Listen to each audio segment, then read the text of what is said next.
आज की क्लास में हम लोग स्टार्ट करने वाले हैं। लास्ट क्लास में जहाँ से हम लोग स्टॉप किए थे वहां से हम लोग क्लास को रिज्यूम करेंगे, फिर से स्टार्ट करते हैं। आज पढ़ने वाले हैं सेवरिटी 5। सेवरिटी 5 क्या है? सेवरिटी 5 जो है ना, सबसे डेंजर है। ये क्या होता है, अगर हमको इस तरह का डेंजर, इस तरह का हजार्ड हमको मिलता है तो हमको वर्क को कंटिन्यू नहीं करना है, वर्क को इमीडिएटली स्टॉप करना है। इस तरह का अगर हजार्ड हमको कहीं मिलता है जिसका सेवरिटी 5 हो, जिसको हम देखते हैं यानी कि इमेंट डेंजर। इमिनेंट डेंजर मतलब क्या होता है कि ऐसा नहीं कि बाद में ये डेंजर होगा, बल्कि अभी अभी तुरंत ये डेंजर है। इसलिए हमको इमीडिएट तुरंत उसको हटाना है या तुरंत हमको काम को स्टॉप करना है। दो एक्टिविटी होगा, या तो हम हजार्ड को रिमूव करेंगे कम्प्लीटली, उसके बाद काम को स्टार्ट करेंगे, या फिर काम को स्टॉप कर देंगे। ठीक है। तो इसके लिए हमको करेक्टिव एक्शन, जो हमारा ठीक करने का जो एक्शन होता है, सही करने का जो एक्शन होता है, उसको बोलते हैं करेक्टिव एक्शन। तो करेक्टिव एक्शन हमको क्या करना होगा, इमीडिएट लेना होगा।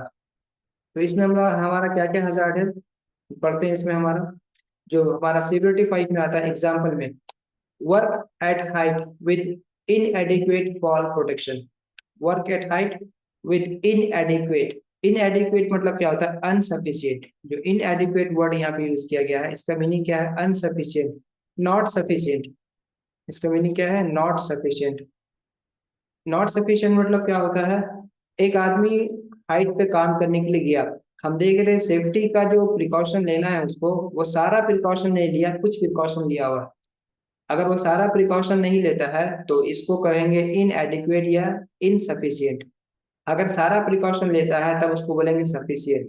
तो प्रिकॉशन तो लिया है मगर वो सफिशिएंट प्रिकॉशन नहीं लिया है। एग्जाम्पल के तौर पे हम देख रहे हैं एक आदमी जो है ना हाइट पे काम करने के लिए गया, स्कैफोल्ड बना हुआ, राइट। स्कैफोल्ड पे ग्रीन टैग लगा हुआ, यानी स्कैफोल्ड जो है ना सेफ है, उसको यूज करना। स्कैफोल्ड के ऊपर खड़ा है। दूसरा बात देखते हैं कि वो हार्नेस जो है ना पहना हुआ है। हार्नेस यानी जिसको बोलते हैं हम लोग सेफ्टी बेल्ट भी बोलते हैं कॉमन टर्म में, उसको बोलते हैं full body harness. Full body harness क्या होता है, एक तरह के बेल्ट होता है जो बॉडी में पहनते हैं, और उसका जो है ना, उसको उसके साथ दो ठो और बेल्ट निकलता है, जिसमें क्या होता है, नोक लगा होता है एंकरिंग यानी फंसाने के लिए। वो क्या कर देगा, पूरा मेटल का रहता है। हम जहाँ हाइट पे काम करेंगे वहां जा करके सबसे पहले कहीं पे हमारा उसको फंसाना होगा, ताकि फंसाने से क्या होगा, अगर हम स्लिप करके गिरते हैं तो जमीन पे नहीं गिरते हैं बल्कि हम अटक जाएंगे, क्या हो लटक जाते हैं। उससे लटकना बोलते हैं उसको, क्या करते हैं, लटकते हैं। जैसे आप देखे होंगे क्या होता है, आप जो मूवीज वगैरह में देखते हो, जो हीरो वगैरह जंप करता है, ठीक है, कोई हेलीकॉप्टर से जंप करता है या कहीं से जंप करता है, तो क्या होता है, वो एक एक्शन मूवी होता है, उसमें शूट किया जाता है, तो उसका बॉडी में एक हार्नेस लगा होता है, एक बॉडी में हार्नेस पहना हुआ रहता है। और हार्नेस क्या होता है, एक बेल्ट के थ्रू, एक मोटा रस्सी के थ्रू क्या होता है, हेलीकॉप्टर में या हाइट पे एंकर किया हुआ रहता है, उसको फिक्स किया हुआ रहता है ताकि वो जमीन पे नहीं गिरे। जंप करने के बाद क्या होता है, वो जाता है, एक हाइट तक जाता है, उसके बाद वो लटक जाता है, तो नीचे जमीन में नहीं गिरता। इसी इसी इसी सिस्टम को इस्तेमाल किया गया है कि बॉडी में हार्नेस पहनेगा और ऊपर में क्या रहेगा, एक एंकरिंग करने के लिए क्या रहेगा, हुक रहेगा, और वो दो रहता है, दो पट्टा रहता है। क्यों रहता है दो ठो, इन डबल सेफ्टी के लिए। मान लो हमारा एक हमारा एंकरिंग है, यानी कि एक हमारा बेल्ट है, अगर वो टूट गया तो इसके लिए हम डबल, तो दूसरे दूसरे से वो हैंग हो जाएगा। वो इतना स्ट्रांग होता है, इतना मजबूत होता है कि एक आदमी नहीं बल्कि 6 आदमी का लोड ले सकता है।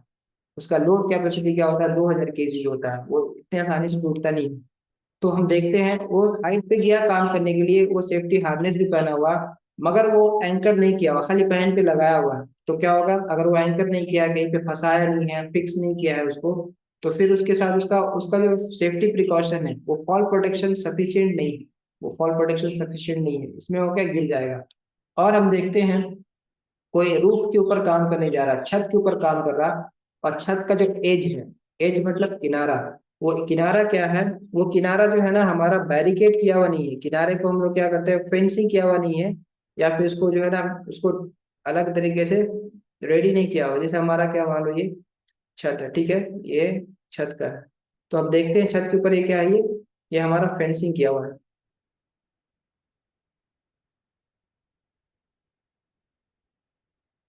ये हमारा छत क्या होता है, फेंसिंग किया हुआ है। फेंसिंग मतलब क्या होता है कि ये अगर इस पे काम करता है तो चारों तरफ से, अगर ये ऐसा करने का एरिया है तो इसको चारों तरफ से गार्ड देना होगा ताकि आदमी इसके अंदर ना गिरे। अगर इसके अंदर काम कर रहा है, ये ऐसा जगह है कि अगर इसके अंदर आदमी काम कर रहा है, ठीक है, इसको क्या करना होगा, चारों तरफ से गार्ड देना होगा, गार्ड देना होगा।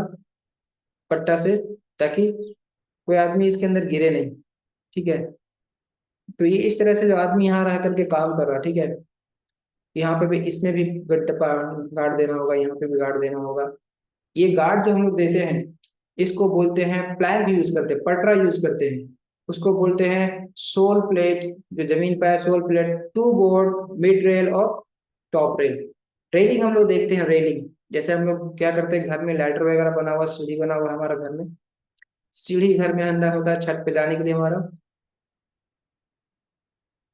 अगर हमारा घर पे जाने, छत पे जाने के लिए अगर लैडर बना हो, ठीक है, ये लैडर बना हुआ हमारे घर पे छत पे जाने के लिए, इस तरह का।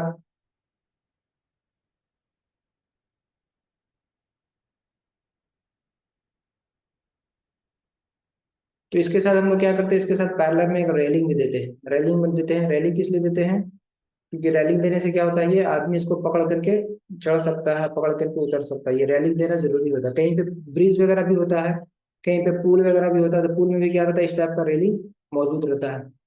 तो इस तरह छत के ऊपर भी रेलिंग देना पड़ता है। देखे होंगे छत पे रेलिंग होगा या फिर वॉल होगा या दीवार होगा। तो इस तरह का रेलिंग रहने से क्या होगा, आदमी इसको पकड़ करके, इसको पकड़ करके आदमी ऊपर चढ़ सकता है। तो ये सारा चीज हमको ऑब्जर्व करना रहता है कि जहाँ हाइट पे काम हो रहा है वहां पे अगर कहीं पे सीढ़ी है तो उसमें रेलिंग दिया हुआ है कि नहीं, छत का कोई एज है, कोई किनारा है, जो किनारा हमारा जो है ना खुला हुआ है। अगर एज अगर प्लेन छत है तो उसके ऊपर गिर सकता है आदमी। तो काम ऐसे होता है कि अगर यहाँ पे एक छत है, ठीक है, और ये इसका क्या है, किनारा है, तो यहाँ आदमी का हजार्ड गिरने का, एक आदमी यहाँ पे काम कर रहा है, ठीक है, अगर ये आदमी यहाँ काम कर रहा है यहाँ पे, तो इसका फॉलिंग हजार्ड है इधर से गिरने का। तो इसके लिए क्या करते हैं, या तो यहाँ पे रेलिंग दे देंगे, या क्या करते हैं यहाँ पे, इस पे इसका सेफ्टी बेल्ट जो रहेगा, वो सेफ्टी बेल्ट को यहाँ पे टाई अप कर देंगे, या फिर कोई रॉड होगा जिसमें टाई अप कर देंगे। तो क्या होगा, आदमी चूंकि सेफ्टी बेल्ट से बांधा हुआ है आदमी, तो आदमी जो है ना चाह करके भी इधर नहीं गिर पाएगा। ठीक है, और सेफ्टी बेल्ट जो है ना यहाँ से यहाँ, तो जैसे गिरेगा यहाँ पे उसको खींच लेगा अपनी तरफ। इस तरह का फॉल प्रोटेक्शन अरेंजमेंट दिया जाता है। जब हम वर्क एट हाइट पढ़ेंगे सेफ्टी में, वर्क एट हाइट, तो वर्क एट हाइट में हम लोग फॉल प्रोटेक्शन सिस्टम को डिटेल में पढ़ेंगे कि फॉल प्रोटेक्शन सिस्टम कैसा होता है, क्या क्या उसमें चीज लगता है, किस टाइप का फॉल प्रोटेक्शन सिस्टम को बनाना रहता है, वो पूरा अच्छा डिटेल में पढ़ेंगे उसको, फॉल प्रोटेक्शन सिस्टम। तो ये 5 नंबर का जो सिविरिटी है, जो सबसे डेंजर है, वो किस चीज के लिए दे रहे हैं हम, work at height within adequate fall protection. इसको 5 नंबर में इसी दे रहे हैं, अगर कोई आदमी हाइट पे काम कर रहा है और उसका प्रोटेक्शन सफिशिएंट नहीं है, तो उसका जो है ना 100% जो है ना रिस्क है वहाँ पे, 100% डेंजर रिस्क है। 100% क्यों है, क्योंकि चांसेस 100% है कि वहां से गिर सकता है वो। इसलिए इस तरह का काम को क्या करेंगे, इमीडिएट करेक्ट करेंगे। इमीडिएट करेक्ट करने का मतलब क्या होगा, उसको इमीडिएट जो है ना डांट और फटकार लगाएंगे, तुम जो है ना अपना सेफ्टी प्रिकॉशन पूरा लो। यानी कि जो सेफ्टी अरेंजमेंट है वो सफिशिएंट नहीं है, काम को स्टॉप कर देंगे। काम को स्टॉप करके फिर उसको प्रिकॉशन लेने के लिए बोलेंगे। जब प्रिकॉशन लेगा तो फिर काम को आगे बढ़ाएंगे, फिर देखेंगे 100% सेफ है तब फिर काम को आगे। दूसरा होता है वर्क विदाउट प्रॉपर लॉक और टैग प्रोटेक्शन। कोई मशीन है, समझो यहाँ पे हमारा क्या एक रोटेटिंग मशीन है, ठीक है, ये क्या है, कन्वेयर बेल्ट से जो है ना दूसरी जगह से जुड़ा हुआ है, कन्वेयर बेल्ट से रोटेटिंग मशीन है ये। और चूंकि रोटेटिंग मशीन के ऊपर क्या होगा, ये उसका शार्प एज होगा, या फिर उसका कोई भी एज होगा, ठीक है, कोई भी मशीन है अगर काम कर रहा, तो ये सब मशीन जो है ना, जब यहाँ पे कोई आदमी काम करेगा तो इससे उसको खतरा है, डेंजर है। हमको यहाँ पे किसी आदमी को अलाउड नहीं है वर्किंग में, तो इसको क्या करेंगे, लॉकआउट करेंगे, टैग आउट करेंगे। लॉकआउट मतलब क्या होगा, यहाँ पे हमारा एक लॉक लगेगा, ये मशीन का ऊपर लॉक लगेगा, मशीन के ऊपर, ये मशीन के ऊपर लॉक लगेगा। और लॉक जो है ना किसी को अनऑथराइज अलाउ नहीं होगा किसी को खोलने के लिए, ओनली ऑथराइज आदमी ओपन कर सकता है। इसको बोलते हैं proper lock and tag.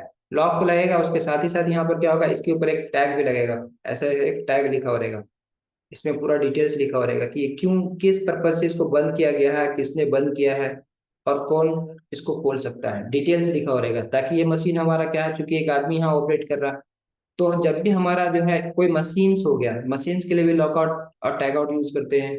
Maintenance purpose के लिए, इलेक्ट्रिकल का मेंटेनेंस काम हो रहा है उसके लिए भी लॉकआउट और टैग आउट यूज करते हैं। इसी तरह से हमारा कोई भी हजार्डस वर्क होगा जहाँ पे एनर्जी सोर्स होगा, एनर्जी सोर्स मतलब क्या होता है कि किसी किस्म का एनर्जी वहां पे आ रहा हो, किसी किस्म का एनर्जी वहां पे फ्लो हो रहा हो, तो वहां पे क्या करेंगे हम लोग, उसको बंद करते हैं। जैसे हम लोग मानते हैं ये high pressure line, oil and gas में क्या होता है, इस तरह का पाइपलाइन होता है, ठीक है। समझो ये हाई प्रेशर लाइन है और ये कहीं से कनेक्टेड है, ठीक है। अब यहाँ पे जो कनेक्टेड है, यहाँ पे कोई मेंटेनेंस का काम होने वाला है। यहाँ पे क्या होगा, यहाँ पे वाल्व होगा। क्या होता है, वाल्व होता है। वाल्व जनरली क्या होता है, बहुत टाइप का वाल्व होता है। तो एक इस टाइप का हमारा कुछ क्या बल्ब लगा हुआ। तो बल्ब क्या करेंगे, कंप्लीटली इसको बंद करेंगे। जब बल्ब बंद करेंगे तो यहाँ हमारा क्या हो जाएगा, लॉक हो जाएगा पूरा। जब पूरा ये लॉक हो जाएगा तब यहाँ पे कोई भी मेंटेनेंस का काम यहाँ पे अलाउ करेंगे, तब यहाँ पे मेंटेनेंस का काम अलाउ होगा। इसको बोलते हैं लॉकआउट। फिर यहाँ पे क्या करना होगा, बल्ब के ऊपर क्या है, लगाने के बाद एक तो टैग लगाना होगा। टैग लगाना होगा यहाँ पे।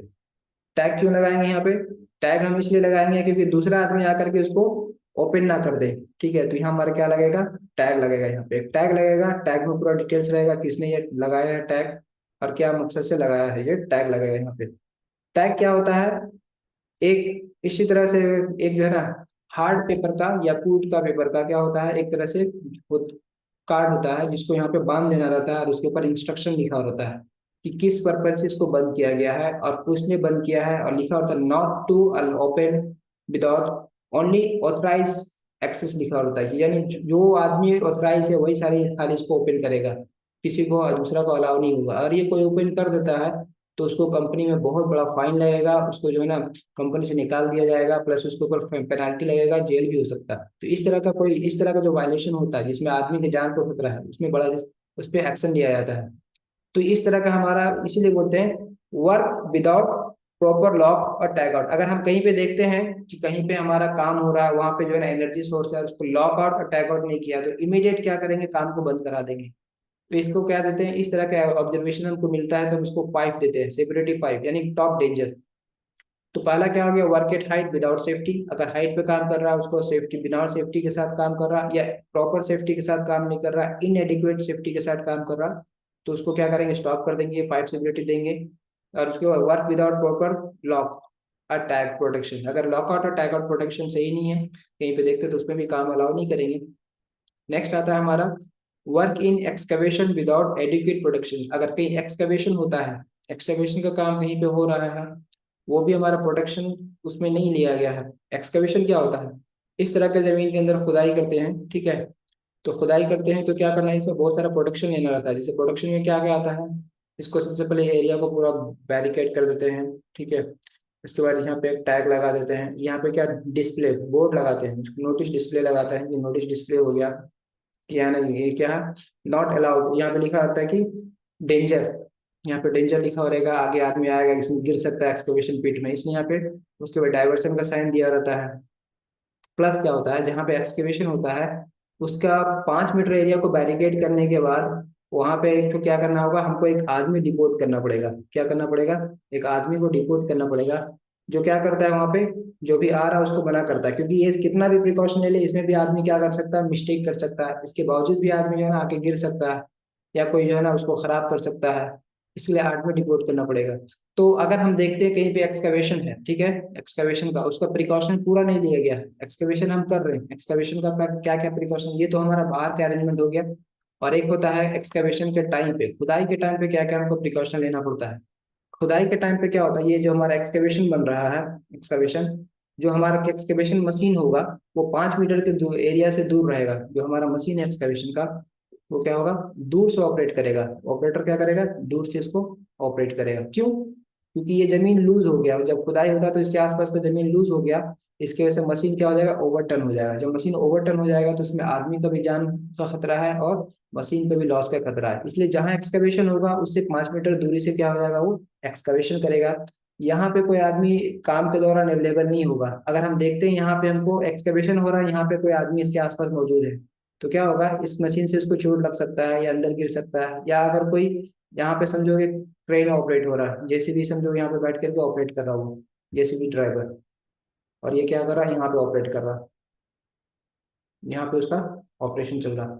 और यहाँ पे क्या हो जाएगा, यहाँ पे क्योंकि ये इसका इसका एक स्विंगिंग एरिया है, ठीक है। तो क्या करेंगे, पूरा एरिया को क्या करना होगा, बैरिकेड करना होगा, मशीन का पूरा एरिया को। कोई आदमी गलती से यहाँ पे अगर आ जाता है, अगर गलती से यहाँ पे आ जाता है, ठीक है, और मशीन जो है ना इधर रोटेट करने लगता है, इधर अगर घूम जाता मशीन, कोई भी अगर अपना ऑपरेशन ऑपरेटर ला कभी भी घुमा सकता है उसको जरूरत के हिसाब से, तो यहाँ आदमी बचेगा नहीं, आदमी को तुरंत चोट लग जाएगा। हिट हो जाएगा। तो इसलिए मशीन्स का जो रेंज है, जो उसका रेंज है, उस रेंज तक उसको बैरिकेड कर देंगे। और यहाँ पे भी, वहाँ पे भी क्या लगा देंगे, यहाँ पे भी नोटिस बोर्ड लगा देंगे, डिस्प्ले साइन बोर्ड लगा देंगे, कि यहाँ पे डेंजर लिख करके अलाउ नहीं करेंगे किसी को। तो इस तरीके से हमको अरेंजमेंट लेना पड़ेगा। जो हम लोग पढ़ने वाले हैं एक्सकवेशन के चैप्टर में, जब कंस्ट्रक्शन पढ़ेंगे तो कंस्ट्रक्शन में पूरा डिटेल में पढ़ेंगे। तो इसमें ये बताया जा रहा है कि work in excavation without adequate protection. अगर हम एक्सकवेशन में कोई आदमी को देख रहे काम कर रहा और उसका प्रिकॉशन सही नहीं है, तो उसमें क्या करेंगे, उसको भी स्टॉप कर देंगे, उसको भी रिस्क असेसमेंट में 5 नंबर देंगे। बाद आता है कन्फाइंड स्पेस वायलेशन। कोई कन्फाइंड स्पेस में काम करने के लिए जाता है, कोई कन्फाइंड स्पेस में, बताएंगे आगे कि कन्फाइंड स्पेस क्या होता है। एक ऐसे इस तरह का जगह होता है जिसमें आने जाने का रास्ता बहुत कम होता है। फॉर एग्जांपल देखो, ये हमारा, इसमें एक ऐसा जगह है, ये देखो ऐसा अगर जगह है, इसमें एक ही रास्ता है आने जाने का, तो यहाँ जो आदमी जाएगा उसका दम घुटने लगेगा, ऑक्सीजन का कमी हो सकता है, वहाँ पे गैस हो सकता है, बहुत तरह का हजार्ड है। इसी तरीके से जैसा जैसा जो जगह जिसमें आने आने का रास्ता कम हो, आने आने का रास्ता कम हो, प्लस उसके अंदर जाकर के काम करना आसान नहीं हो, सफोकेशन हो सकता है, सांस लेने में दिक्कत हो सकता है, वैसे पोजीशन, वैसे जगह को बोलते हैं कन्फाइंड स्पेस, यानी बंद जगह। कन्फाइंड मतलब बंद जगह, खाली आने जाने का लिमिटेड एक्सेस है। तो अगर कन्फाइंड स्पेस का सेफ्टी अगर फॉलो नहीं कर रहा, कन्फाइंड स्पेस का सेफ्टी फॉलो नहीं करता है वो, तो हम क्या करेंगे, वो वर्क को स्टॉप कर देंगे, वर्क को अलाउ नहीं करेंगे, वर्क को यहाँ काम करना बिल्कुल अलाउ नहीं करेंगे। तो ये हमारा क्या है, ये हमारा जो है सेफ्टी प्रिकॉशन है जो हमको लेना है। तो ये हमको समझ में आया। और ये हमारा क्या पढ़ रहे हैं हम, सिविरिटी, मतलब इस तरह के जो हजार्ड अगर हमको कहीं नजर आता है, इसमें से हजार्ड मिलता है, तो काम को स्टॉप कर देंगे, काम को कैरी ऑन नहीं करने देंगे, चलने नहीं देंगे। तो ये हम, इसका हो गया सेवरिटी 5। ठीक है।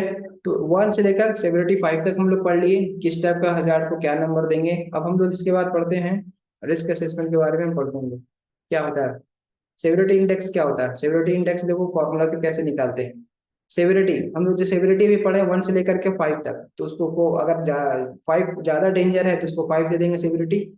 और नंबर ऑफ वायलेशन, हम देखते हैं वायलेशन क्या होता है, कितना वायलेशन हुआ है। अगर इस तरह का देखते हैं सेवरिटी 5 है और वायलेशन हमारा 4 है, यानी कि 4 जगह पे हमारा ऑब्जर्वेशन मिला है, कि 4 जगह ऑब्जर्वेशन हुआ कि 4 जगह हमारा जो इस तरह का वायलेशन हो रहा है साइट पे। तो टोटल नंबर ऑफ वायलेशन कितना है, 4। ठीक है। तो इसको सेवरिटी इंडेक्स कैसे निकालेंगे, 5 × 4 डिवाइड बाय 4,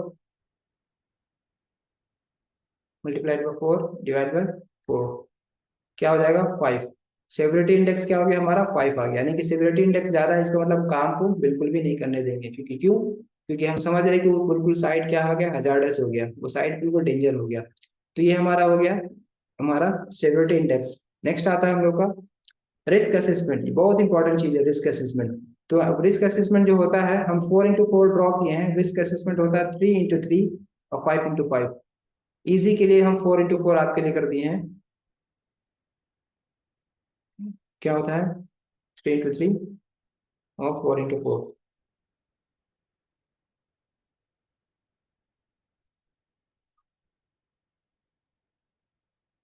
3 × 3 मैट्रिक्स, एक होता है 5 × 5 मैट्रिक्स, 5 × 5। 5 × 5 और 3 × 3 क्या होता है, 3 × 3 जो रहेगा रिस्क असेसमेंट, इसमें देखो यार इस तरह का टेबल रहेगा, और इसमें 3 रो और 3 कॉलम होगा। 3 रो होगा और 3 कॉलम होगा, इसको बोलेंगे 3 × 3 मैट्रिक्स। ठीक है। 5 × 5 में क्या हो जाएगा, 5 को रो होगा, 5 को कॉलम होगा, there will be 5 row and 5 column. जैसे हो गया ये, 1 रो हो गया, 2 हो गया, 1 column, 2 column, 3 column, 4 column, 5 column.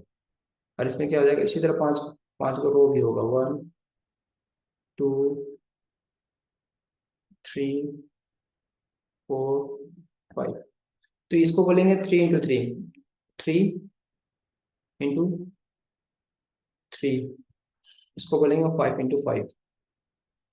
तो हम जो ड्रॉ किए वो 4 × 4, ये अंडरस्टैंडिंग के लिए किए हैं। अक्सर कंपनीज के अंदर जो होता है वो 3 × 3 होता है और 4 × 4 होता है। ठीक है, सॉरी 3 × 3 और 5 × 5 होता है। 3 × 3 आसान के लिए 3 × 3 ड्रॉ करते हैं, और 5 × 5 क्या हो जाएगा, थोड़ा ज्यादा लिथार्जिक प्रोसेस के लिए, यानी ज्यादा बड़ा प्रोसेस के लिए क्या करते हैं, 5 × 5 ड्रॉ करते हैं। अब हम लोग देखते हैं इसमें कि जो है ना मैट्रिक क्या दिया हुआ, इसको हम बिठाते हैं। देखो यहाँ पे दिया हुआ 4x4 मैट्रिक्स है। यहाँ पे सेवेरिटी ऑफ हजार्ड, हजार्ड का सेवेरिटी यहाँ पे लिखा हुआ है 1 2 3 4। फोर मतलब क्या हो गया, किस टाइप का हजार्ड को फोर देंगे हम सेवेरिटी, ठीक है। सेवेरिटी फोर किसको देंगे, कैटास्ट्रॉपिक। कैटास्ट्रॉपिक मतलब क्या होता है, कैटास्ट्रॉपिक होता है कि ऐसा हजार्ड जो बहुत डेंजर हो, मतलब कि होने के चांसेस भी बहुत हो और बहुत लोग उसके चपेट में आ सकते हो। जैसे हो गया इमीडिएट डेंजर एग्जिस्ट, जैसे कि हम जानते हैं कि कहीं भी आग लगता है तो आग क्या होता है, एक जगह रहता नहीं, बल्कि आग क्या होता है, फैल जाता है। आग जब फैलता है तो बहुत सारे लोग उसके क्या होते हैं, उसके चपेट में आ जाते हैं। मतलब क्या है, ये हेवी डेंजर है। तो कहीं पे भी आग लगेगा, फायर लगता है, वहां पे फायर का हजार्ड होगा, उसको हमेशा फोर देंगे। या फिर हमारा रखिए, अगर हमारा फाइव रहा तो फाइव देंगे, ठीक है। इमीडिएट डेंजर एग्जिस्ट, मतलब कि ये बाद में नहीं, तुरंत इससे खतरा है हमको। इमीडिएट मतलब क्या होता है, तुरंत, तुरंत हमको इससे खतरा है, तुरंत हमारा एक्सीडेंट हो सकता है। ये हो गया। The hazard is capable of causing death, ये क्या हजार्ड है, आदमी का डेथ, डेथ यानी आदमी की मृत्यु होने के लिए ये काउज है। आदमी की आदमी का मौत हो सकता है इससे। ये क्या होता है, आदमी का मौत हो सकता है, मृत्यु हो सकता है, और इलनेस हो सकता है इन वाइड स्केल। वाइड स्केल मतलब क्या होता है, बड़ा स्केल पे, यानी कि वाइड स्केल मतलब ज्यादा मात्रा में, ज्यादा मात्रा में, ज्यादा मात्रा में लोगों को नुकसान पहुंचा सकता है, ज्यादा मात्रा में लोगों को डेथ हो सकता है, मृत्यु हो सकता है, ज्यादा मात्रा में लोगों को बीमारी को दे सकता है। इस तरह का जो हजार्ड है, जैसे आग अगर फायर लगता है तो फायर क्या है, बहुत लोग, बहुत बड़ा डैमेज करता है, इन्वायरमेंट को डैमेज करता है, पब्लिक को डैमेज करता है, कंपनी को डैमेज करता है, बहुत सारा डेथ हो सकता है, बहुत डेंजर होता है।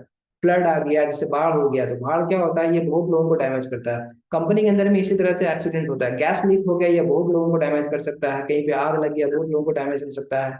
यहाँ पे कोई बिल्डिंग कोलैप्स हो गया, कंपनी के अंदर कोई बिल्डिंग कोलैप्स हो गया कंस्ट्रक्शन के टाइम पे, उसके अंदर बहुत सारे मजदूर मर सकते हैं। ये हो गया, ये हो गया सेवरिटी फोर हो गया, यानी कैटास्ट्रॉफिक, बड़ा मात्रा में जो नुकसान हो सकता है उसको क्या बोलेंगे हम लोग, कैटास्ट्रॉफिक। इस तरह के हजार्ड को हम लोग 4 नंबर देते हैं इसके में, यानी कि सबसे टॉप, सबसे टॉप नंबर का। नंबर आता है 3 का, क्रिटिकल में बोलते हैं the hazard can be result in serious illness और इंजरी। दूसरा मात्रा हम देते हैं कि जो क्रिटिकल है, जिसमें आदमी का मौत हो सकता है, इसको नहीं क्या हो सकता है, मौत हो सकता है, इंजरी हो सकता है, हाथ पैर टूट सकता है, प्रॉपर्टी डैमेज हो सकता है, कंपनी का नुकसान हो सकता है, उसको 3 नंबर देते हैं। किस चीज में, कब, मगर ये 3 क्यों देते हैं, क्योंकि इसमें उसके मुकाबले, 4 के मुकाबले में इसमें लॉस कम होता है, इसलिए इसको 3 देते हैं। 4 के मुकाबले में इसका लॉस कम होता है, 4 के मुकाबले में इसका क्या होगा, इसमें बहुत कम लोग इसके चपेट में आएंगे, इसलिए इसका नंबर 3 देते हैं। उसके बाद आता है मार्जिनल, आता है नंबर 2 को देते हैं मार्जिनल। इसमें क्या होता है कि ये बहुत, ये क्रिटिकल से थोड़ा कम है, क्योंकि इसमें भी आदमी को इंजरी हो सकता है, आदमी को कुछ चोट घाट लग सकता है, मगर ये क्रिटिकली कम है, दूसरा वाला से, तीसरा वाला से कम देखते हैं कि इसमें जो है ना आदमी को, आदमी का डेथ नहीं हो सकता है इसमें, आदमी को जो है ना हल्का फुल्का चोट लग सकता है। जैसे आदमी देखते हैं कहीं पे काम हो रहा तो क्या हो जाएगा, उससे आदमी गिरता है, चोट लगता है, तो वो आदमी का डेथ नहीं होगा, हल्का फुल्का चोट लगेगा, तो उसको मार्जिनल यानी कि 2 नंबर देंगे। हल्का फुल्का चोट लगेगा या फिर कम है चांसेस, तो उसको 1 क्या हो गया, नेग्लिजिबल। नेग्लिजिबल मतलब क्या होता है, 1 ऐसा है कि जिसमें हमको लग रहा है हजार तो है, मगर उससे आदमी को सीरियस कोई इंजरी, सीरियस इलनेस या इंजरी या सीरियस इलनेस, बीमारी कुछ नहीं होता उसमें, बहुत लेट में इसका इफेक्ट नजर आता है, तो उसको सबसे कम देते हैं 1। कम क्यों देते हैं, क्योंकि ये बहुत कम, जैसे हम देखते हैं, बता रहे कंपनी के अंदर कंस्ट्रक्शन में बहुत सारा धूल है, सीमेंट है, इससे आदमी का हेल्थ हजार है, तो ये हेल्थ हजार क्या हो गया, इमीडिएट डेंजर नहीं है, ये बहुत लॉन्ग टाइम। इसमें अगर प्रिकॉशन दे दिया जाए, आदमी को मास्क दे दिया जाए पहनने के लिए, क्या हो गया, फेस मास्क दे दिया, तो इससे प्रोटेक्शन हो जाता है, तो ये भी डेंजर है, इसको हम इग्नोर नहीं कर सकते, ये नेग्लिजिबल है। इसको भी इस तरह का रिस्क को भी हम लोग क्या करें, 1 नंबर देते हैं। तो ये हमारा हो गया सेवरिटी ऑफ हजार्ड। हम आप लोगों को अनम्यूट कर दे रहे हैं, अगर आपको कोई क्वेश्चन पूछना है तो भी पूछ सकते हैं हमसे, ठीक है। हाँ बोलो फैयाज, कोई क्वेश्चन है तुम्हारा। हाँ सर, पहला वाला जो है उसमें नेचुरल डिजास्टर भी इंक्लूडेड है क्या? हाँ नेचुरल डिजास्टर भी। माने फोर्थ वाला, हाँ पहला वाला फोर्थ नहीं। वाला में तो सब आता है, अगर कोई नेचुरल डिजास्टर तो वो भी इंक्लूडेड होगा, ताकि काफी लोगों को इसमें, काफी लोगों का डेथ हो जाता है, काफी लोगों को नुकसान हो जाता है। जैसे तूफान वगैरह है ना। ठीक है। मार्जिनल नेग्लिजिबल, नेग्लिजिबल मतलब 1 नंबर है। हम्म। हाँ ठीक है, आ गया, समझ गए सर। ठीक। प्रकाश, प्रकाश, एनी डाउट? नो सर, वो समझ गए। वो फोड़ सेवरिटी फोड़ देंगे, जो बड़ा मात्रा में नुकसान हो, डेट वगैरह, प्रॉपर्टी लॉस हो, उसको फोड़ देंगे। हम्म। और सर हाथ पैर टूट जाए उसको 3 देंगे। और हल्का फुल्का चोट लगे सर। नेक्स्ट हम लोग पढ़ने वाले हैं रिस्क असेसमेंट मैट्रिक्स। ठीक है, रिस्क असेसमेंट मैट्रिक्स क्या होता है, ये हम लोग यहाँ पे देखते हैं लाइक्लीहुड का।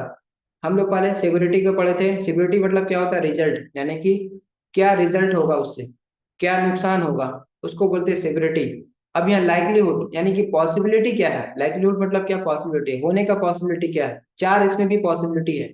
जब पॉसिबिलिटी फोर का मीनिंग क्या है, पॉसिबिलिटी फोर्स मतलब क्या है, probable, likely to occur immediately और सून, मतलब कि लाइकली टू ऑकर इमीडिएटली यानी कि तुरंत हो सकता है या बहुत जल्दी हो सकता है। ये दोनों केस में हम लोग फोड़ देंगे।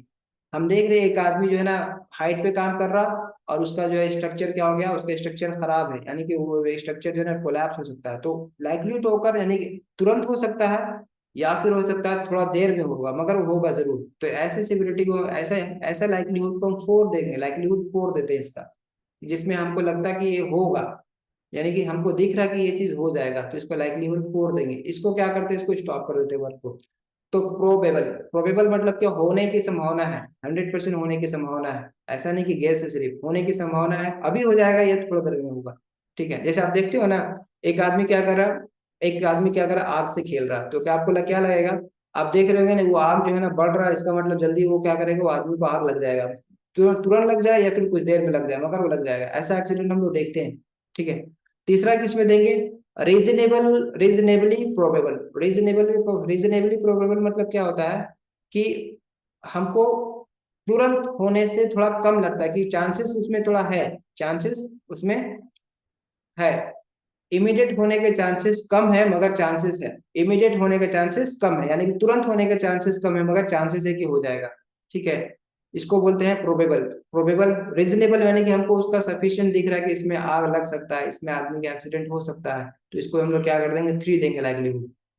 दूसरा में क्या होता है, रिमोट होता है, यानी कि मे ओकर इन टाइम, मे ओकर इन टाइम यानी कि फ्यूचर में हो सकता है। यहाँ पे आगे मे जब आ गया तो संभावना आ गया कि हो सकता है, यानी कि ये दोनों केस में हम क्या थे, श्योर थे। ये दोनों केस में हम लोग क्या थे, श्योर थे। एक में तो हम श्योर थे कि तुरंत हो जाएगा या फिर कुछ देर में हो जाएगा, दूसरा में हम क्या श्योर थे कि हो जाएगा मगर अभी नहीं, तो थोड़ा देर में हो जाएगा, या फिर वो थोड़ा टाइम में, थोड़ा देर में मगर हो जाएगा। दूसरा, दोनों में हम श्योर थे, मगर तीसरा वाला में क्या है, प्रोबेबिलिटी यानी चांसेस आ गया कि हो सकता है। ठीक है, चांसेस आ गया, हो सकता है, तो इसको क्या करेंगे, जहाँ चांसेस आ गया यानी कि यहाँ पे संभावना कम हो गया यहाँ पे, तो क्या हो गया, 2 दे दिए। पहला वाला को सबसे कम दिए 1, यानी कि एक्सट्रीमली रिमोट, यानी कि अनलाइकली टू ओकर, होने के चांसेस एकदम बहुत कम है, नहीं के बराबर है, होने के चांसेस एकदम नहीं के बराबर है। Hazard is available, hazard is available, मगर हजार्ड से एक्सीडेंट होने की पॉसिबिलिटी नहीं के बराबर है, हजार्ड से एक्सीडेंट होने की पॉसिबिलिटी नहीं के बराबर है।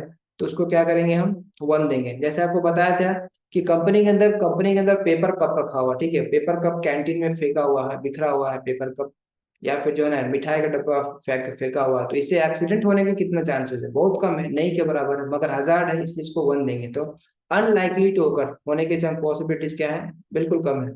अब इसको हम लोग ड्रॉ करके देखते हैं मैट्रिक्स के फॉर्मेट में, कि आपको कैसे इसको कैसे ड्रॉ होता है, कैसे दिखता है ये। ठीक है, अब आता है हम लोग, देखो ये हमारा हो गया 4x4 मैट्रिक्स, इसको ड्रॉ किए। Risk assessment calculation 4x4 matrix. देखो ये साइड में लाइक्लीहुड है, लाइक्लीहुड क्या है हमारा, एक साइड में 1 से लेकर लाइक्लीहुड 4 तक है। ठीक है, उसी तरह यहाँ हमारा क्या पॉसिबिलिटी है, सेवरिटी यानी इसका रिजल्ट, 1 से लेकर 4 तक इसका रिजल्ट है। अब हम लोग देखते हैं, अब इसको हम लोग क्या करते हैं, दोनों को मल्टीप्लाई करके देखते हैं। क्यों मल्टीप्लाई करते हैं, क्योंकि हमको पता है रिस्क रेटिंग इक्वल टू क्या होता है, लाइक्लीहुड इंटू सेवरिटी, यानी कि रिस्क का रेटिंग कितना निकल, कैसे निकालते हैं, R equal to L into severity को सी भी बोलते हैं और एस भी बोलते हैं, कॉन्सिक्वेंस भी बोलते हैं इसको, एल इंटू सी।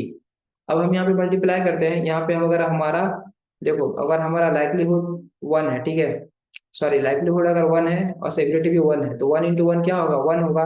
तो 1 में हमारा कोई केयर करने की जरूरत नहीं है, क्योंकि ये क्या हो गया, रिस्क, रिस्क क्या हो गया, बहुत कम हो गया, रिस्क इज वेरी लो। तो इसको केयर करने का जरूरत नहीं है। अब 2 into 2 होता है, अगर हमारा लाइवलीहुड 2 है और हमारा सेवरिटी भी 2 है, 2 into 2 जैसे पढ़े 4 आता है, इसका रिजल्ट क्या आता है 4। तो 4 में हमको क्या करना है, 4 हमारा येलो क्यों किए गए हैं, येलो क्या होता है, ये 3 जोन क्यों बनाया गया है, ये 3 जोन बनाया गया है, येलो जो है ना वो लेस डेंजर है, बहुत कम डेंजर है, नुकसान होने के चांसेस इसमें कम है। ठीक है, तो मतलब कि इसमें भी ये रिस्क असेसमेंट में इसको हम लोग सेकंड कैटेगरी में रखते हैं। जैसे फर्स्ट कैटेगरी में क्या होता है, प्रायोरिटी जब करते हैं हम लोग रिस्क को हटाने का, रिस्क को हमारा क्या होगा रिमूव करने का, जो हम जो निकालते हैं, जो लास्ट में हम लोग जो एक्शन लेते हैं, उसमें सबसे पहले किसको हटाते हैं, तो सबसे हाई रेटिंग वाला रिस्क को, यानी कि 16, ये क्या है सबसे हाई रेटिंग वाला रिस्क है, सबसे पहले इसको हटाएंगे, फिर इसको हटाएंगे, ये जो हमारा दो, इसको हटाएंगे, फिर 9 को हटाएंगे, फिर लास्ट में 8 को हटाएंगे, फिर 6 को, फिर 4 को हटाएंगे। ठीक है, और इसको क्या करेंगे, इसको हम लोग बाद में भी कर सकते हैं, मगर सबसे टॉप प्रायोरिटी में ये 4 रहेगा, क्योंकि ये क्या आ रहा है हमारा, ये सबसे रिस्क में ज्यादा है, क्योंकि इसका सेवरिटी क्या आ रहा है, 4 into 4 का सेवरिटी 16 आ गया, 4 into 3 का सेवरिटी, यानी कि तीनों में क्या होता है, तीनों केस में क्या हो जाएगा, चांसेस ज्यादा है। क्योंकि ये कॉम्प्लिकेटेड इशू टॉपिक्स है, हम इसलिए आपको कन्वर्सेशन के लिए आपको अनम्यूट कर दे रहे हैं, आप पूछ सकते हो हमको जो क्वेश्चन है, जो डाउट। ठीक है, यस, पूछो इसमें, क्योंकि ये आपको हाँ सर, बोल रहे क्लियर वन से करेगा। लेके जो लाइवलीहुड है 1 से लेके 4 तक है, ठीक है, सेवरिटी 1 से लेके 4 तक है, ठीक है। हाँ। तो ये कैसे होगा, जैसे मान लीजिए सेवरिटी 1 है हम्म। और लाइवलीहुड 2 है, हम्म। तो वो वन जो इंटू आप टू अगले बार बताया 1 into 2 कितना हुआ, 3 हुआ। 1 into 2 3 कैसे हो गया, 1 + 2 नहीं 3 नहीं होगा ना। नहीं, इंटू इंटू, हाँ इंटू इंटू, सॉरी वो 2 ही होएगा। तो 2 क्या हो गया, 2 16 से कम है, कितना कम है, बहुत कम है, हाँ हाँ 2 का वैल्यू तो बहुत कम है ना, तो इसलिए हम हाँ। लोग उसको 2 को और क्या अच्छा, करते मतलब हैं। मान लीजिए सेवरिटी अगर 3 है हम्म। और लाइवलीहुड 4 है, तो हम्म। 4 3 12 होगा, है ना। 12 हो गया, तो 12 कहाँ जाएगा, 12 यहाँ पे आएगा। ठीक है, या फिर यहाँ अच्छा, पे आएगा। कोना कोनी गुण होगा, मतलब कोना कोनी, मतलब ये होगा, मतलब हाँ। तिरछा होगा इसका, मतलब जो मल्टीप्लिकेशन होगा, है ना। तो 12 क्या हो गया, 12 जो है ना रेटिंग कितना है, 12 का तो रेटिंग ज्यादा है ना, डेंजर जोन में आएगा वो, इसलिए उसको क्या करेंगे, उस हाँ रिस्क को सबसे पहले हटाएंगे हम, डेंजर जोन में आता है वो, हाँ रेड आ गया मतलब हाँ डेंजर, उसको रिस्क को हाँ। रिमूव करना होगा। हाँ, हम्म, और पूछो। समझ गए सर सर, ये समझाए सर पहले हमको, इसे सर समझाए हैं पहले, हम्म। समझे हैं सर सर, उस टाइम में बहुत अच्छा समझाए थे आप उसको, ठीक वो। ठीक ठीक है, हम आप सर प्रकाश को अलाउ करते हैं सर बोलने के लिए, ठीक है फैयाज। ओके, हाँ प्रकाश तुम सर बोलो। सर लाइक्लीहुड मान लीजिए 4 हुआ, तो 4 हुआ मतलब उसके गिरने की अब पूरा संभावना है, वो दुर्घटना होगा ही। हाँ बिल्कुल सही। हाँ, तो जो सेवरेटरी है सर, मतलब उसका हम्म। रिजल्ट गिरने के बाद क्या होगा, हम्म। तो सर मतलब तो पूरा जब उसका गिरने का चांस है, तो सर वो जो गिरेगा तो उसको मतलब उसका जो रिजल्ट होगा वो भी तो खतरनाक है, बहुत खतरनाक ही होगा सर। नहीं, वो अलग अलग हाँ हो सकता है, हम बता रहे हैं आपको। एक आदमी जी जो है ना जी। छत के ऊपर से गिरता है, हम देख रहे हैं छत के ऊपर से भी गिरने का चांसेस पूरा है, तो लाइक्लीहुड उसका 4 देंगे। मगर छत से गिरेगा हम्म, तो उसको पैर हाथ टूट जाएगा, उसका डेथ भी हो सकता है। दूसरा आदमी जो है ना एक छत से नहीं गिर रहा, बल्कि 3 फीट का दीवार से गिर रहा, तो उसका क्या हो गया, उसका सिवियरिटी कम हो गया ना। अच्छा अच्छा, हाँ मतलब हाँ, सर दोनों का रिजल्ट अलग अलग हो सकता है, अगर सिवियरिटी अलग अलग हो तो। सर हर समझ में। जरा हम जैसा समझना चाहते हैं सर वैसा समझाइए।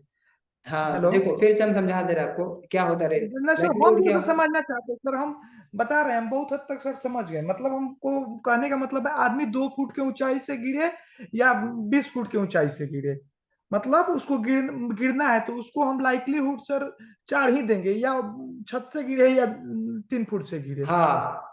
अगर गिरने का संभावना है। हाँ। हम रिजल्ट मतलब सेवरेटरी इधर उधर कर सकते हैं, वो एक्सीडेंट देखकर ऊंचा से गिरेगा तो उसको हम 4 देंगे, नीचे से गिरेगा तो 2 या 1 दे देंगे। हाँ, ये हो गया। उसी तरीके से एकदम आप सही समझे हो, क्योंकि उसी तरह से हमारा क्या बनेगा, रिस्क रिस्क फैक्टर उसी से बनेगा, और रिस्क रिस्क फैक्टर उसी से निकलेगा।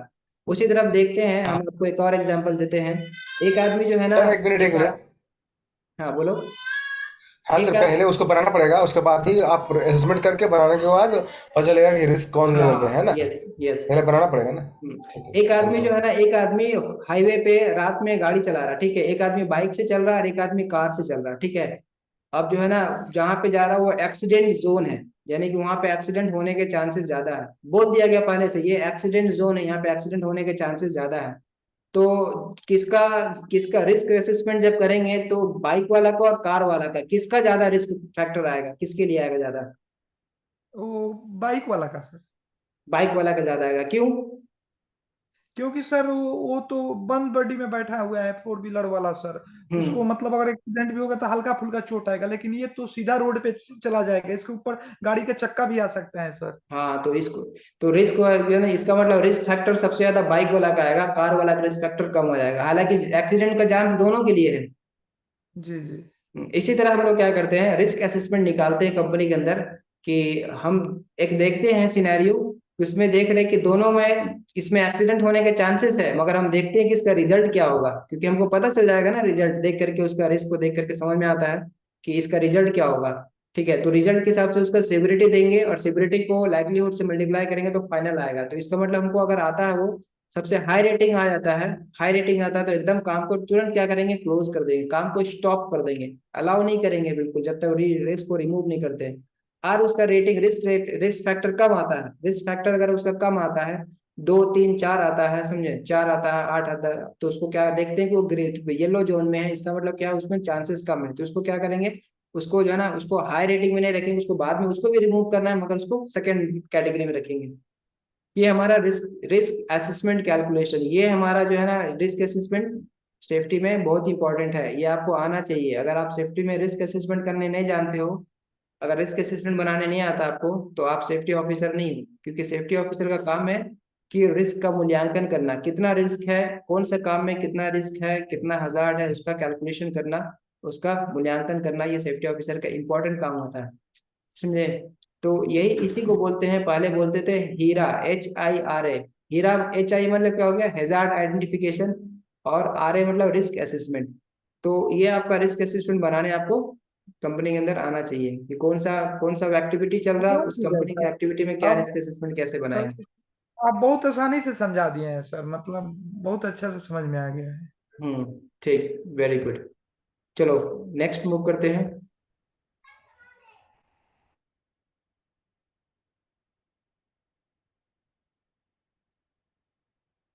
नेक्स्ट हमारा टॉपिक है,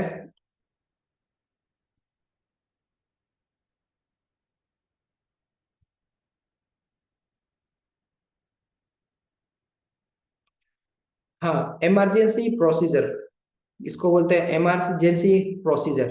इमरजेंसी प्रोसीजर क्या होता है, कभी भी कंपनी के अंदर, इंडस्ट्री के अंदर कभी भी इमरजेंसी हो सकता है, ड्यू टू फायर, फायर की वजह से इमरजेंसी हो सकता है, गैस के लीकेज की वजह से हो सकता है, या फिर किसी किस्म का जो है ना कोई अगर हमारा डैमेज होता है, जैसे कि कन्वेयर बेल्ट में आवाज हो गया, कन्वेयर बेल्ट का एक्सीडेंट हो गया, कुछ भी इमरजेंसी हो सकता है। कंपनी के अंदर क्या होता है ना कि company, it's very dangerous, specially institute जो होता है हमारा, इंडस्ट्री जो होता है वो इंडस्ट्री बहुत डेंजर चीज होता है, क्योंकि उसके अंदर रहना हमेशा जान खतरे में रहता है। आदमी एक्सपेक्ट नहीं कर सकता कि कब हमको एक्सीडेंट हो जाएगा, कब हमारा इंसिडेंट हो जाएगा, कब क्या हो जाएगा, कोई नहीं बता सकता, इसलिए हमेशा हमेशा प्रिपेयर्ड रहना पड़ता है। इसलिए बिना ट्रेनिंग का इंडस्ट्री के अंदर, प्लांट के अंदर किसी को घुसने नहीं दिया जाता, कि कोई भी हो, चाहे सेफ्टी मैनेजर ही क्यों ना हो, कहीं भी कंपनी का हेड ही क्यों ना हो, वो आएगा तो सेफ्टी इंडक्शन के साथ जाएगा, उसको एक आदमी साथ में होना चाहिए। ये इसलिए क्योंकि ये वेरी डेंजरस जगह है। आप जैसे घर में रहते हो तो आपको कोई हजार्ड नहीं है, घर में कोई हजार्ड नहीं है, आपको आगे से पीछे से कोई हजार्ड नहीं, क्योंकि आपको घर में है, आपको चारों चीज से प्रोटेक्शन मिला हुआ है। मगर जब प्लांट के अंदर जैसे चले जाते हो, जैसे आप गेट के अंदर चले जाते हो, वैसे आपका क्या हो जाएगा, आपके लिए एक डेंजर हो सकता है। क्या डेंजर हो सकता है, आपको पता नहीं कि वहां पे आपका एक्सीडेंट, कोई मूविंग व्हीकल से आपका एक्सीडेंट हो सकता है, पता नहीं आपको कोई आपका एक्सीडेंट किसी न किसी गैस लीकेज से एक्सीडेंट हो सकता है, आपको मालूम नहीं कि कहीं ना कहीं आपको किसी चीज से चोट लग सकता है। इसलिए आपको सेफ्टी का पूरा ट्रेनिंग दिया जाता है वर्कर को, क्या होता है पूरा प्लांट में अगर कैसे रहना है, कैसे रेस्ट करना है, कैसे काम करके निकलना है, डिसिप्लिन मेंटेन करना है, ताकि आपका कोई एक्सीडेंट ना हो। तो इमरजेंसी प्रिपेयर्डनेस क्यों बनाए जाते हैं, इमरजेंसी प्रोसीजर इसलिए बनाया जाता है कि कंपनी के अंदर इन केस अगर कोई इमरजेंसी होता है, कंपनी के अंदर किसी किस्म का अगर इमरजेंसी होता है, तो हम उसको रेस्क्यू ऑपरेशन कर सके, लोगों को वहां से निकाल सके, लोगों का जान बचा सके, इसके लिए बोलते हैं इमरजेंसी प्रोसीजर को बना करके एडवांस में रखते हैं। और इमरजेंसी प्रोसीजर एडवांस में जो बना रहता है, इसका रिहर्सल भी होता है, time to time emergency procedure का रिहर्सल होता है, जिसको बोलते हैं मॉक ड्रिल। यानी कि मॉक ड्रिल करा करके चेक किया जाता है कि यहाँ जो काम करने वाले एम्प्लॉय है कितना प्रिपेयर्ड है अपना इमरजेंसी सिचुएशन को हैंडल करने के लिए, कितना मेंटली स्ट्रांग है। अगर इमरजेंसी हो जाता है तो देखते हैं प्रैक्टिकली कैसा होता है, कैसे लोग रिएक्ट करते हैं, कैसे रिस्पॉन्स करते हैं। तो हम लोग पढ़ने वाले हैं इमरजेंसी प्रोसीजर। ये क्या है, ये सेफ्टी का सबसे इम्पोर्टेंट पार्ट है, क्योंकि प्लांट में आपको जो है इमरजेंसी प्रोसीजर, और ये बार बार रिपीट होता है। जैसे आप यहाँ पे क्लास कर रहे हैं, आप जब कंपनी के अंदर जाओगे तो सेफ्टी इंडक्शन में आपको इमरजेंसी प्रोसीजर का ट्रेनिंग दिया जाएगा। वहाँ उस कंपनी का क्या इमरजेंसी प्रोसीजर है उसका ट्रेनिंग दिया जाएगा। ये इमरजेंसी प्रोसीजर एक क्या है, लॉ में आता है कि इसको कानून के तहत कोई भी आदमी काम के लिए आता है इंडस्ट्री के अंदर, तो उसको कंपनी का रेस्क्यू प्रोसीजर क्या है, कैसे उसको बचाया जाएगा, कैसे उसको सेफ निकलना है, इसका ट्रेनिंग देना है। तो ये हम लोग पढ़ने जा रहे हैं आज। तो सबसे पहले आता है, अरे इसका हैंड राइटिंग थोड़ा स्मॉल है, हम देखते हैं अगर हो पाएगा तो ठीक है, नहीं तो फिर इसको हम नेक्स्ट क्लास में भी रिपीट कर देंगे। सबसे पहले क्या होता है, clear written policies that designated person who are responding for making decision, monitoring response actions and returning operation back to normal। सबसे पहले जो इमरजेंसी प्रोसीजर में सबका जिम्मेदारी फिक्स किया जाता है, सबका रिस्पॉन्सिबिलिटी फिक्स किया जाता है, क्लियर होता है। ऐसा नहीं कि जो है ना आपको समझ में ना आए या कोई ये ना कह सके कि ये मेरा जिम्मेदारी नहीं है। एक एक आदमी का उसके नाम के साथ, उसका डेजिग्नेशन के साथ उसका रिस्पॉन्सिबिलिटी को फिक्स किया जाता है कि ये कंपनी का इंजीनियर है, इसका इमरजेंसी में ये रोल होगा, ये कंपनी का टेक्नीशियन है, इसका इमरजेंसी में ये रोल होगा, ये प्लांट का सेफ्टी ऑफिसर है, इसका ये रोल होगा। सबका रिस्पॉन्सिबिलिटी फिक्स कर दिया जाता है इमरजेंसी प्रोसीजर के लिए कि डेजिग्नेटेड, क्योंकि कोई मना ना कर सके कि मेरा, अगर हम रिस्पॉन्सिबिलिटी फिक्स नहीं करेंगे, अगर हमको रिस्पॉन्सिबिलिटी अगर फिक्स नहीं करते हैं, तो in case of emergency emergency के केस में लोग क्या करेंगे, एक दूसरे को ब्लेम करेंगे कि ये तुम्हारा काम था, ये मेरा काम था। ऐसा होता है हर जगह, जब रिस्पॉन्सिबिलिटी फिक्स नहीं होता है तो लोग एक दूसरे को क्या करेंगे, ब्लेम करते हैं। मगर जब का नाम के साथ रिस्पॉन्सिबिलिटी फिक्स हो जाता है तो वो मना नहीं कर सकता, क्योंकि वो रिटन भी होता है। तो इमरजेंसी प्रोसीजर को पॉलिसी के अंदर इंक्लूड करते हैं, क्योंकि पॉलिसी क्या है, पॉलिसी रिटन डॉक्यूमेंट है, कंपनी का रिटन डॉक्यूमेंट है, और जो सबसे बड़ा एविडेंस है, सबसे बड़ा सबूत है पॉलिसी। तो पॉलिसी में जिसका इसका नाम होता है इमरजेंसी प्रोसीजर में रिस्पॉन्स करने का, जिसका काम होता है, जिसके से जिम्मेदारी होता है, वो क्या होता है, वो अपने आप को वो समझता है कि अब मेरा मेरा अपना जिम्मेदारी है, क्योंकि मेरा रिटन ये है, ये कोई वर्बल नहीं, मुंह से बोला हुआ नहीं है, बल्कि रिटन है।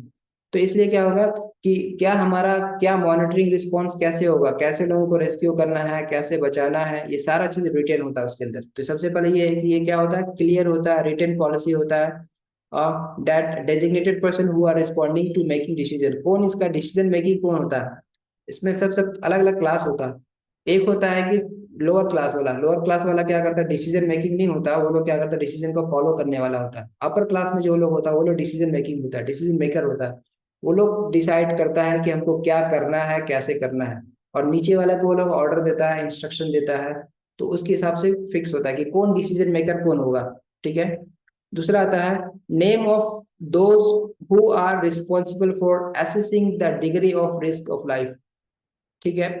Name of those who are responsible for assessing the degree of risk of life and property and who should be notified for various type of emergency.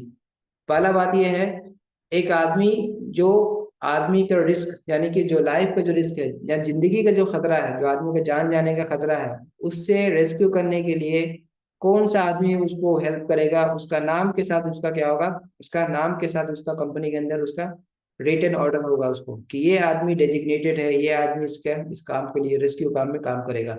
और who should be notified for various type of emergency, इसके लिए क्या करना होगा, department बनाया जाता है कि इस तरह का इमरजेंसी को कौन से डिपार्टमेंट में आपको रिपोर्ट करना है, कौन सा डिपार्टमेंट में रिपोर्ट करना है। एग्जाम्पल के तौर पर कंपनी के अंदर एक फायर का क्या होता है, फायर का डिपार्टमेंट होता है। फायर डिपार्टमेंट इसलिए होता है, उसके अंदर फायर का बुझाने वाले यानी फायर फाइटर होते हैं, उसके अंदर जो है रेस्क्यू टीम होती है, उसके अंदर जो है ना, उसके बाद फायर पार्टी के ड्राइवर होता है, जो आपका जो है ना, जो इमरजेंसी में जो है ना आग बुझाता है। इस तरह के पूरा सेपरेट अरेंजमेंट होता है, और उसका एक हेड होता है, उसका हेड होता है। तो इस तरह के डिपार्टमेंट में वो रिस्पॉन्स करेगा, उस डिपार्टमेंट में, उस रिस्पॉन्स में। तो इस तरह के इमरजेंसी अगर होता है तो आपको उस डिपार्टमेंट में कॉल करना है। उस डिपार्टमेंट में जब कोई रिपोर्ट करता है कि यहाँ एक इमरजेंसी है, फायर इमरजेंसी है, फायर इमरजेंसी है, तो तुरंत वो डिपार्टमेंट एक्शन में आएगा, और वो डिपार्टमेंट क्या करेगा, उसको आपको बुझाएगा, उसको कंट्रोल करेगा, और वो क्या करेगा, आदमी को रेस्क्यू करेगा, राइट। उसी तरह से इलेक्ट्रिकल इमरजेंसी होता है, कहीं कहीं इलेक्ट्रिकल फॉल्ट होता है, इलेक्ट्रिकल फॉल्ट जब हो जाता है तो उसमें इलेक्ट्रिकल डिपार्टमेंट वाला पूरा इसके लिए रिस्पॉन्सिबल होगा, ठीक है। पूरा इलेक्ट्रिकल डिपार्टमेंट वाला जो उसका इंजीनियर मैनेजर वो लोग क्या करेगा, उसको कैसे कंट्रोल करना है उसको वो करना होगा। अगर उसके अंदर कोई कोलैप्स हो जाता है, जैसे बिल्डिंग को कोलैप्स हो जाता है, या फिर क्या है ना, कहीं पे हमारा क्या हो गया, कोई बिल्डिंग कोलैप्स हो गया, कोई गैस लीकेज हो गया, कोई हमारा किसी किस्म का जो है ना गैस लीकेज हो गया, जो जहरीला पॉइजनस गैस है, ऐसे में क्या होता है, उस डिपार्टमेंट का जो गैस को हैंडलिंग डिपार्टमेंट है, जो पूरा गैस को हैंडल करता है, वो एक्टिव हो जाएगा। वो क्या करेगा, वो एक्टिव होकर के वो लोगों को रेस्क्यू करेगा, वो कैसे कंट्रोल करना वो इंस्ट्रक्शन देगा, क्योंकि वो इस चीज में स्पेशलाइजेशन है उसका, वो स्पेशल है पर्सन उस चीज के लिए। उसी तरह क्या होता है, इमरजेंसी में सबका अलग अलग रिपोर्ट होता है, कि आपको ऐसा नहीं कि हमको किसको रिपोर्ट करना है मालूम नहीं हो। ये ट्रेनिंग में बताया था कि आपको इस टाइप का इमरजेंसी इसको रिपोर्ट करना है, इस टाइप का इमरजेंसी उसको रिपोर्ट करना है। एक कंट्रोल रूम होता है, वहाँ पे सारे हेड लोग बैठते हैं, सारे लोग हेड बैठते हैं कंट्रोल रूम में। आपको कंट्रोल रूम में जब फोन कर दोगे, आप कंट्रोल रूम में फोन करने के बाद वो कंसर्न डिपार्टमेंट को मालूम चल जाएगा कि यहाँ पे इमरजेंसी क्रिएट हुआ, और वो अपना टीम को एक्टिव करके वहाँ पे रेस्क्यू के लिए रेडी करेगा। तो इस तरह का से अरेंजमेंट होता है, ठीक है। उसके बाद क्या होता है, specific instruction for shutting down equipment and production process and for stopping the business activity। ऐसे इमरजेंसी में क्या करेगा आदमी, सबसे पहले इक्विपमेंट को शट डाउन करना होगा, प्लांट को शट डाउन करना होगा, प्रोसेस को डाउन करना होगा। इसलिए अगर हम इक्विपमेंट को शट डाउन नहीं करेंगे तो आग जो हमारा हैजार्ड क्या होगा, वो कंट्रोल नहीं होगा और बढ़ जाएगा। जैसे आपके घर में क्या होता है, आपके घर में इलेक्ट्रिकल का, समझो इलेक्ट्रिकल का शॉर्ट सर्किट हुआ और इसमें आग लगने लगा, कहीं पे आग लग गया, आप क्या करोगे, सबसे पहले आपका ब्रेकर वगैरह बंद करोगे, जा करके दौड़ करके आपको सबसे मेन स्विच को बंद करोगे, ब्रेकर को बंद करोगे। क्या कर रहे हो आप, शट डाउन कर रहे हो। आपको क्या करना होगा, आपको उसको शट डाउन करना होगा, फिर उसको बुझाना होगा, तब वो क्या होगा, कंट्रोल हो जाएगा, तब वो कंट्रोल हो जाएगा। अगर उसको बंद नहीं करोगे तो क्या करेगा, आपका जो शॉर्ट सर्किट है पूरा घर में फैल जाएगा, पूरा घर में आग लग जाएगा। इसलिए प्लांट के अंदर जब भी इमरजेंसी होता है तो पूरा प्रोसेस को, सिस्टम को बंद करना रहता है। कहीं गैस लीक हो रहा है तो गैस का सारा पाइपलाइन को बंद करना रहता है, ठीक है। तो इसे इसको बोलते हैं शटिंग डाउन इक्विपमेंट, इक्विपमेंट को बंद करना रहता है, प्रोसेस को बंद करना रहता है, प्रोडक्शन प्रोसेस को बंद करना होगा, ठीक है। वो सबको बंद करना पड़ता है। एंड स्टॉपिंग बिजनेस एक्टिविटी, जो भी बैक बिजनेस का एक्टिविटी हो रहा है वहाँ पे वो सब बंद करना होगा। ये उसका इमरजेंसी का रिस्पॉन्स प्लान होता है। उसके बाद excavation process, excavation process including a designated assembly point. यहाँ पे स्पेलिंग मिस्टेक है, इवैक्यूएशन होगा, यहाँ पे एक्सकवेशन लिखा हुआ है, यहाँ पे टाइपिंग में इवैक्यूएशन प्रोसेस। इवैक्यूएशन मतलब क्या होता है, लोगों को प्लांट से निकालना, लोगों को प्लांट खाली करवाना, प्लांट खाली करवाने को बोलते हैं इवैक्यूएशन। इवैक्यूएशन बोलते हैं प्लांट खाली कराने को। तो जो इवैक्यूएशन प्रोसेस होगा, प्लांट खाली कराने का प्रोसेस होगा, कैसे होगा, उसके लिए क्या होता है, उसके लिए सबसे पहले होता है कि एक सेफ असेंबली पॉइंट होता है। असेंबल मतलब बताया था कि जमा होना, जैसे आप मोबाइल खरीदते हो, मोबाइल क्या होता है, उसका पार्ट चाइना में मैन्युफैक्चर हो रहा है, जापान में मैन्युफैक्चर हो रहा है, इंडिया में आके असेंबल हो रहा है, और आपको इंडिया के ब्रांड के साथ आपको मोबाइल मिल रहा है, ठीक है।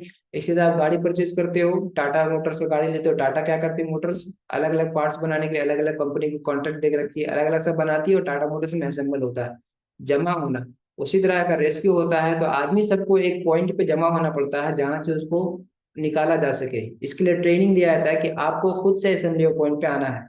एक एक आदमी को प्लांट में खोजने में आदमी को बहुत टाइम लग जाएगा, इसलिए क्या करता है, सबको एक कॉमन असेंबली पॉइंट होता है, वो लिखा रहता है कि ये असेंबली पॉइंट है, यहाँ पे आपको गैदर होना है। जब कभी इमरजेंसी होता है, हर आदमी को अपना अपना नियरेस्ट असेंबली पॉइंट में जाकर के जमा होना रहता है। जब नियरेस्ट असेंबली पॉइंट में जमा हो जाएगा, वहां जो है ना, जो रेस्क्यू टीम वाला आएगा, हेड काउंट कर लेगा एक एक आदमी का। उसके बाद वहां से फटाक से गाड़ी में बिठा करके उसको वहां से निकाल दिया जाएगा, उसको दूसरी जगह ट्रांसफर कर दिया जाएगा। जो इंजर्ड है उसको मेडिकल ट्रीटमेंट दिया जाएगा, जिसको जो है वो सारा चीज को उसको हैंडल किया जाएगा। तो असेंबली पॉइंट में इसीलिए क्या करता है कि ये एक प्रोसेस है कि असेंबली पॉइंट में जमा होना। तो जो हमारा इवैक्यूएशन प्रोसेस है, प्रोसीजर्स हो गया, including the designated assembly point, जिसमें डेजिग्नेटेड क्या होगा, डेजिग्नेटेड मतलब कि उसमें सबका असेंबली पॉइंट का नाम रहता है कि ये असेंबली पॉइंट का क्या नाम है, वो असेंबली पॉइंट का क्या नाम है, नंबर रहता है सबका, असेंबली पॉइंट 1 2 3 4 ऐसे सबका नंबर रहता है।